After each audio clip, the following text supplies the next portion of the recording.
Hello mga idol, nagluto tayo ng KBL. Ayan. Ayan ating KBL. Tingnan nyo ang ating nilutong KBL. Anong ibig sabihin ng KBL? Ha? KBL ka juice. Baboy at saka latoy. Yung latoy ay sitaw. Ayan, tingnan nyo. Diba? Sarap-sarap na aking niluto. Ayan, kumukulo na. Ayan aking ginagawa mga guys. Ayan, tingnan mo. Nag-isa akong niluto ako. Ayan, niluto ko isang kaldero na malaki. Ayan, tingnan nyo. Ayan. O, diba? Ayan. Masarap ang kulay. Nilagyan ko yan ng kadyos, tsaka langka.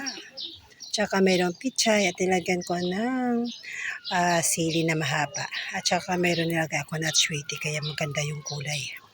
At diba tingnan nyo. May kulay na parang orange o yellow. Yellow-orange. Kasi yan ay at sweetie kasi masarap pag may at sweetie ang kulay ng sabaw ng KBL. Nilagang baboy. Ayan. Tingnan nyo. Tingnan nyo. Grabe yung ng apoy. O, diba? Ay, ang init. Pero, okay lang yan kasi madali na matapos ito. Ayan. Tingnan nyo. Oh, ala. Ayan. Tingnan nyo yan. O, diba? Sarap-sarap na. Marami naman tayo nito ng kain eh. Ito ang problema eh. Kasi, pag masarap yung niluluto natin, marami rin ang kain natin. O, diba? Tingnan nyo. Ayan o. O, diba? Yan. Yan.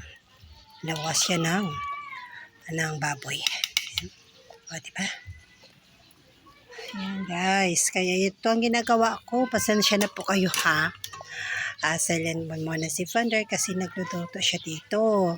Dito sa labas ng isang kaldero ng nilagang baboy. Ayan. O, diba?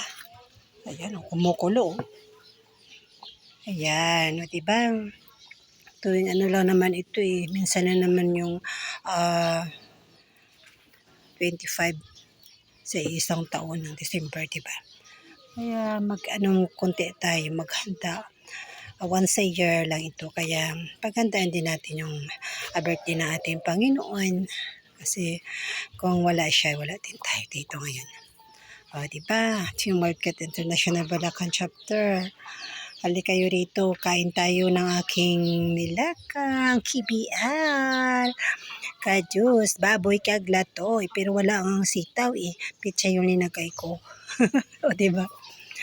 At saka maraming sili na mahaba.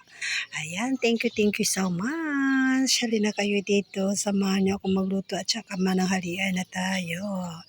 Ayan, thank you for watching. God bless po.